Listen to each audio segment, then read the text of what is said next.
Hola a todos y bienvenidos al webinar Trastorno antisocial de la personalidad, psicopatía y sociopatía, impartido por el médico psiquiatra Antonio García Castrillón. Nosotros trabajamos con la editorial Evimeria y las clases que ofrecemos son de carácter complementario, lo cual significa que no son necesarias para finalizar con vuestros cursos, pero sí que nos parecen contenidos interesantes de compartir con todos vosotros, que sois nuestra comunidad. Después del webinar vais a recibir el link de la clase grabada directa a vuestro email, así la podéis volver a ver tantas veces como sea necesario. Si durante el webinar os surgen dudas, les podéis mandar un email a vuestras tutoras y ellas van a ayudaros a resolverlas. También nos podéis escribir a nosotros. Pues García Castrillón se licenció en Medicina y Cirugía por la Universidad de Barcelona el año 1983. Tras aprobar la oposición de MIR, médico interno residente, en 1985 hizo una especialización en el Instituto Psiquiátrico Municipal de Urgencias de Barcelona. Empezó profesionalmente como médico psiquiatra en la unidad de agudos del Hospital Psiquiátrico de Salt, en Girona. Es médico especialista en neuropsiquiatría en el Hospital de Santa María de Lleida y ahora es coordinador del Centro de Salud Mental del Segrià. Además, ejerce como psicoterapeuta en su consulta privada Ágora Salud Emocional. Pues adelante cuando quiera. Bienvenidos a una nueva clase de Evimeria Editorial. En la clase de hoy vamos a hablar del concepto de psicópata, psicopatía, sociopatía o trastorno antisocial de la personalidad, que vendrían a ser sinónimos. Este concepto ya lo adelantó Pinel en 1800, que le llamaba a estos pacientes manía sin delirio, pero fue Julius Cook, un psiquiatra del siglo XVIII alemán, que acuñó el término en 1888 de psicópata. Este término, con los años, la psiquiatría lo intentó enterrar y sustituirlo por el de sociópata, porque psicópata se relacionaba con psicosis y realmente no es una psicosis. Las grandes psicosis en psiquiatría, que son las tres grandes, ¿no? La paranoia, el maníaco-depresivo o bipolar y la esquizofrenia. Pues el psicópata no, pero el término daba lugar a confusión y por eso se adoptó el término de sociópata. Etimológicamente, psicópata quiere decir psiquis, alma, patos, sufrimiento, alma que sufre. Sí que es verdad que el psicópata realmente acaba sufriendo, pero hace sufrir más de lo que sufre él. Para situarlo en la incidencia de este trastorno, más o menos se dice que es como el doble de incidencia de la esquizofrenia o el doble del trastorno bipolar y más o menos tiene la misma incidencia que el trastorno obsesivo-compulsivo. El término los psicópatas, la idea que tiene el público de psicópata está muy condicionado por la literatura y el cine. Hay algunas películas clásicas, los que sois de mi generación recordaréis dos obras maestras de Stanley Kubrick. Una fue La naranja mecánica, que describe, como dice el título, ¿no?, las aventuras de un joven cuyos principales intereses son la violación, la ultraviolencia y Beethoven, porque le gustaba la música de Beethoven. Entonces hay otras películas, ¿no?, como más de los años 90, otra película genial de El silencio de los corderos, donde Aníbal Lecter, que es lo interpretaba de manera espectacular, Anthony Hopkins representa a un psicópata, un psiquiatra que es un psicópata, ¿no? Si no lo habéis visto, os lo recomiendo. O esta también de Kubrick, que era El resplandor, donde se interpreta también el personaje, es un psicópata y todo transcurre en un hotel abandonado. O Seven, ¿no?, de estos dos grandes actores, Brad Pitt y Morgan Freeman, investigadores de un psicópata asesino en serie, etc. Entonces, como digo, la literatura nos lleva a una idea del psicópata que realmente no se ajusta bien en la realidad, Entonces, la psicopatía la describe como un trastorno de personalidad, se llama trastorno antisocial de la personalidad, TAP, Los dos grandes manuales de diagnóstico, el DSM y el ICD, los tienen clasificados como trastorno mental en los trastornos de personalidad. Sabéis que la personalidad se define como un patrón de conducta, emociones y pensamientos diferentes a la expectativa cultural. Este punto es importante, para decir que esa personalidad es patológica. Hay que analizarlo dentro de su contexto cultural, porque hay determinados países y culturas donde algunos aspectos del comportamiento de las personas no son anómalos allí, pero en otra sociedad sí. Entonces eso se llama psiquiatría transcultural y a la hora de diagnosticar hay que tenerlo muy en cuenta. Este trastorno suele empezar en la adolescencia, en la infancia, adolescencia, y es bastante inflexible, es difícil de modificar. Las causas, como casi todo, hay una parte genética y otra ambiental. Puede haber una predisposición genética importante, pero el ambiente hará también recordar la epigenética, que es lo que hace que factores ambientales hacen que aspectos genéticos afloren más o menos o no lleguen a aflorar. Es ego-sintónica, aquí me he equivocado, he puesto ego-distónica, no, es ego-sintónica, quiere decir que el propio paciente no lo ve como algo negativo, no lo percibe, para él es lo normal. Así, por ejemplo, un depresivo, realmente la depresión es ego-distónica porque dice yo no estoy bien, no me encuentro bien, pero hay muchos aspectos en psiquiatría que son egosintónicos y eso hace que sea más difícil de abordar desde el punto de vista terapéutico. Aquí veis dónde está situado en los tres grupos, los clústeres, ¿no? En el grupo B, histriónico narcisista, antisocial y límite. Sí, los rasgos más destacables es un patrón comportamental alejado del aspecto cultural del paciente, lo hemos dicho, que es como que no es capaz de discernir dentro de ese contexto cultural lo que está bien y lo que está mal, y tiende a ignorar totalmente derechos, sentimientos de los demás, no se rigen por esas normas sociales y éticas y morales del contexto en el que viven. Sí, el DSM-5 describe estos puntos para hacer el diagnóstico, estos criterios diagnósticos básicos: vulneración de los derechos de los demás, eludir totalmente las normas sociales y legales, de lo que le lleva más a la delincuencia y consecuencias legales, el engaño, la mentira, la estafa para aprovecharse de las demás personas en función de sus intereses, rasgos de impulsividad y falta de planificación. Fijaros que eso ya lo diferencia del tópico que hablábamos de las películas, del psicópata superracional, planeador, etc. Pues más bien la realidad es que suelen ser más bien impulsivos y planifican poco su vida. Tienen un umbral de irritabilidad y agresividad más bajo, por eso es más fácil que se metan en líos de peleas, etc. También esa impulsividad les lleva a la imprudencia, tanto ser negligentes e imprudentes, tanto para la propia seguridad de él como de los demás. Y también eso conduce a la irresponsabilidad, el no tener en cuenta las consecuencias. Son irresponsables en su trabajo, en sus obligaciones, tanto económicas como éticas, etc. Entonces, no tienden, esta es quizás una característica muy destacable, esa indiferencia, tienden a racionalizar el perjuicio que generan los demás.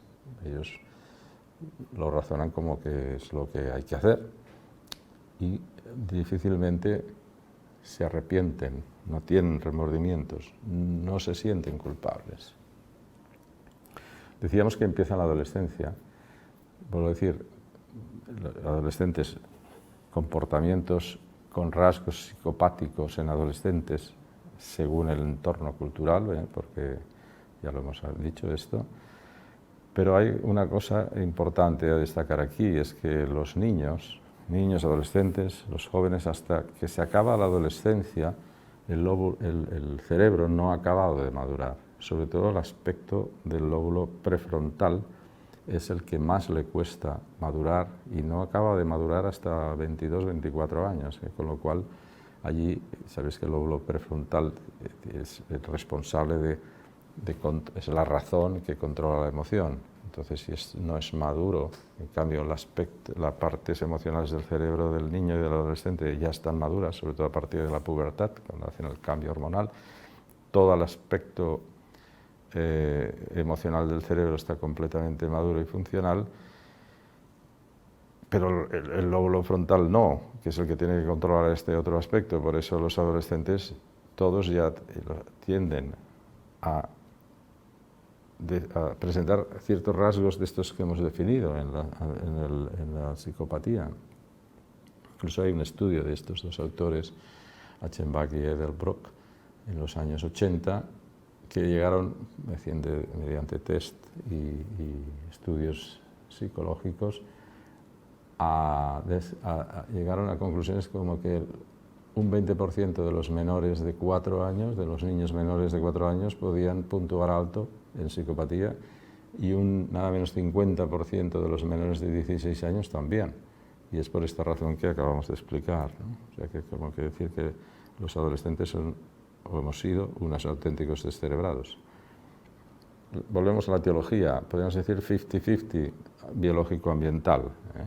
Entonces, en lo biológico es cuando, sobre todo, suelen producirse en el neurodesarrollo embrionario, cuando se está formando en el feto el cerebro. A veces hay fallos en este desarrollo que pueden ser tanto a nivel solamente funcional, de funcionamiento de las neuronas, de los neurotransmisores, etcétera, o incluso anatómicos, de estructuras que no se han acabado de formar bien. Sobre todo se afectan al lóbulo frontal, ¿no?, que es el controlador.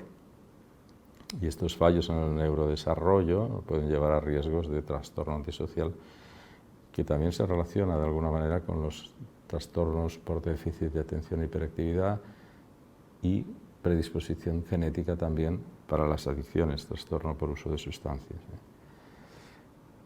Decíamos, esta es la parte del cerebro que sería donde se generan y se producen y regulan las emociones, que a grandes rasgos es lo que llamamos el cerebro límbico, que es donde se produce la memoria, el aprendizaje, la motivación, la regulación emocional, la empatía. Allí hablaríamos de neuronas espejo, que tienen que ver con la empatía, empatizar con los demás, quiere decir empatía, empatos, me pongo en tu sufrimiento, detecto tus emociones, veo claramente la repercusión emocional de lo que yo hago, yo digo en ti.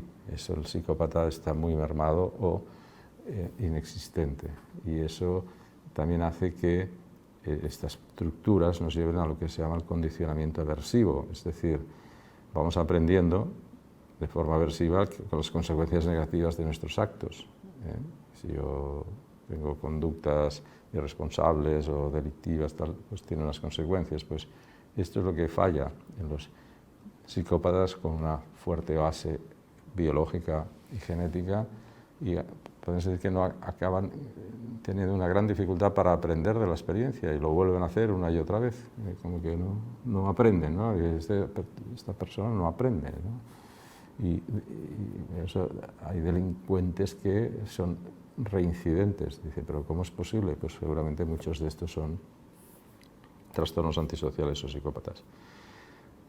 Decíamos de este lóbulo prefrontal, ¿no?, que nos define como seres humanos, a diferencia de los animales, que están las funciones ejecutivas de anticipar y planificar y sobre todo el control de los impulsos, ¿eh?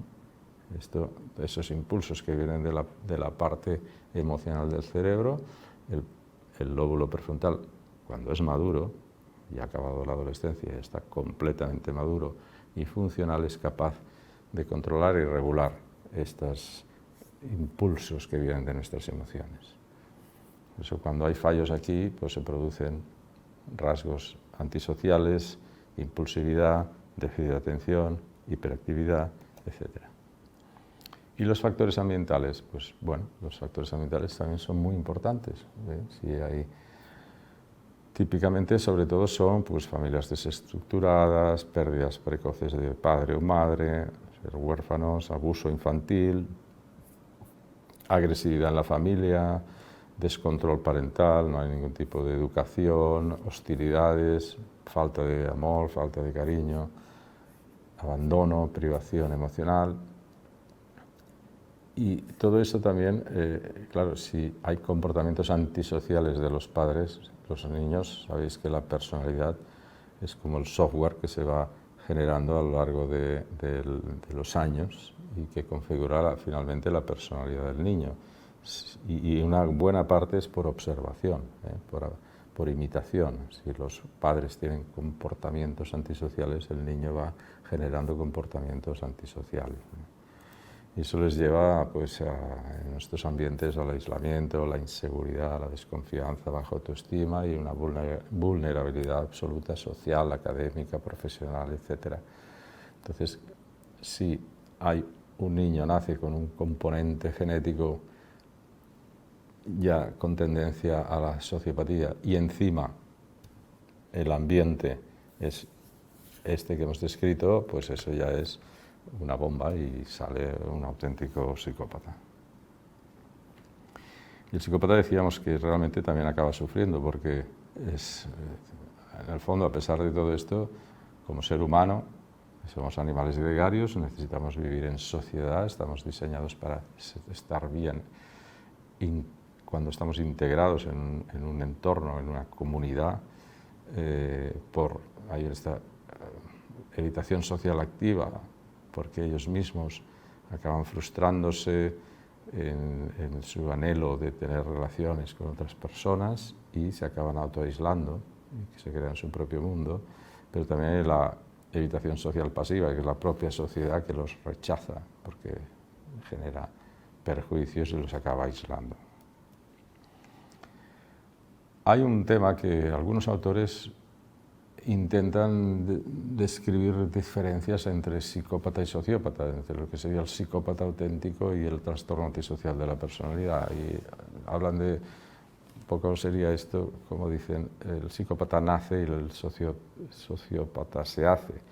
Podemos decir que estos autores dirían que es más el psicópata el que tiene ese fuerte componente genético hereditario y el sociópata el que se ha creado su sociopatía por una fuerte influencia ambiental. Yo personalmente creo que esto solo genera confusión y que hablemos de sociópata, psicópata o trastorno antisocial de la personalidad. Quizás ahora todos son trastornos, pues yo me quedaría con el TAP, trastorno antisocial de la personalidad, en sus diferentes grados, en todas las medidas. Esto es un concepto importante porque, lejos del mito del psicópata del cine y tal, la mayoría de los psicópatas o sociópatas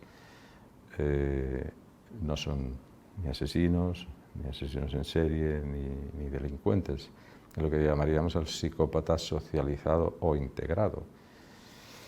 ¿Y qué pasa? Pues que a veces incluso no se identifica como tal y incluso en la sociedad acaban siendo normalizados y hasta admirados. Pero esto, claro, una persona es inteligente y además tiene marcados rasgos sociopáticos, es decir, dicho a grandes rasgos, para ascender en la escala social, del poder, la política, el mundo empresarial, ser inteligente y tener pocos escrúpulos, algunos rasgos de esto de yo voy a por mi objetivo y me importa poco las repercusiones, lógicamente, tal como está estructurada nuestra sociedad, es una ventaja para alcanzar esos objetivos. Y desgraciadamente eso acaba perjudicando a la sociedad. Si tenemos dirigentes políticos o dirigentes empresariales con mucho poder, con rasgos sociopáticos, pues mirarán por sus intereses y no por los de la sociedad. Y los psicólogos y los psiquiatras, ¿cómo lo miramos esto? Pues bueno, esto es lo más famosa, la escala de evaluación psicopática de Hart, un autor, la PCL, que está basada en una entrevista estructurada y va puntuando diferentes rasgos entre el 0, según o sea, el resultado es entre 0, que sería nula psicopatía, y 40, que sería el máximo, ¿no? Cuando supera los 30 puntos ya se considera un paciente psicopático, y valora dos grandes bloques, uno es el interpersonal, el aspecto más afectivo, y el otro su desviación en el contexto social en el que vive. Entonces valora rasgos como que son típicos en el sociópata, que sería el encanto superficial, como ser una simpatía falsa, grandiosidad, tiende a sobrevalorarse, mienten de forma compulsiva y patológica. Ya hemos hablado, falta de remordimiento y sentimientos de culpa, son muy manipuladores, afecto ya superficial, falsedad, son poco sensibles, no empatizan y tienden a no asumir sus responsabilidades, a eludirlas, y en el aspecto social, pues esa necesidad de estímulo permanente, porque se aburren fácilmente, son buscadores de sensaciones, y tienden también a vidas parasitarias, a vivir de los demás, no de su propio esfuerzo, y tienen un pobre control de su propia conducta, ya desde edades muy precoces. Falta de objetivos realistas a largo plazo, más bien miran el corto plazo, y eso es debido a su irresponsabilidad y la impulsividad. Y también valora esta escala la delincuencia, índices de delincuencia. Y entonces, ¿qué se hace? ¿Tratamiento? Pues es difícil, la verdad, es difícil. No hay fármacos específicos en psiquiatría que traten el aspecto genético-biológico de la sociopatía.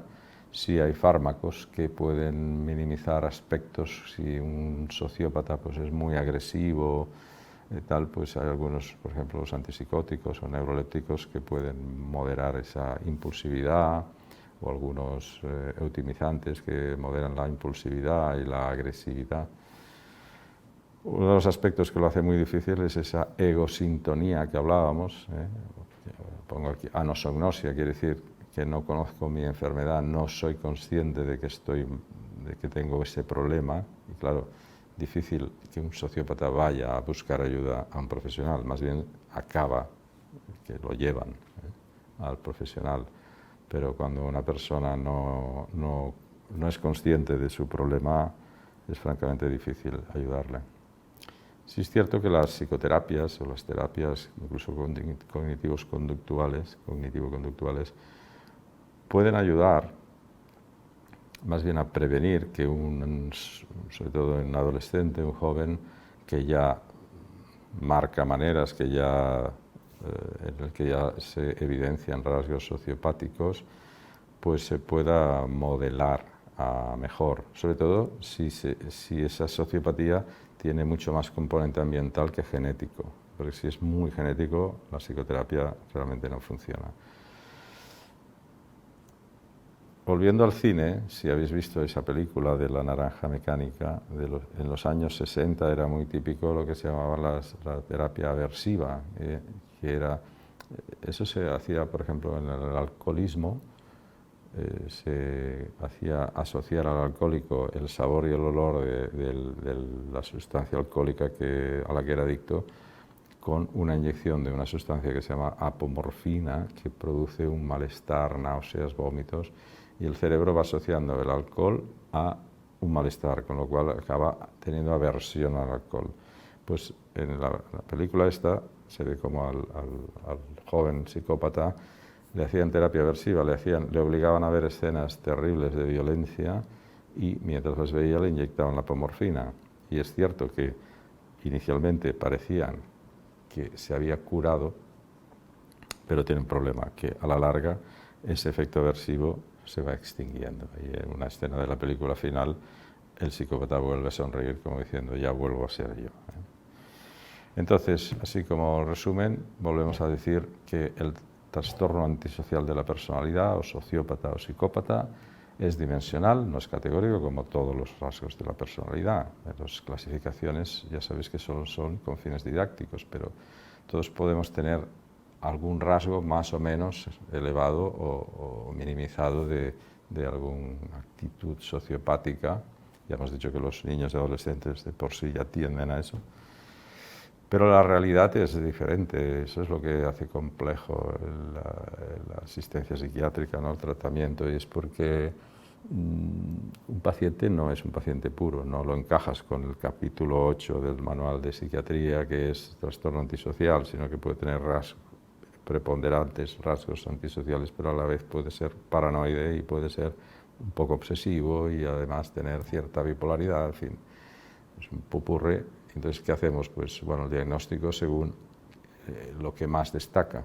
Entonces le ponemos la etiqueta y por ahí intentamos empezar el tratamiento. Y nada más, muchas gracias por vuestra atención y hasta la próxima clase.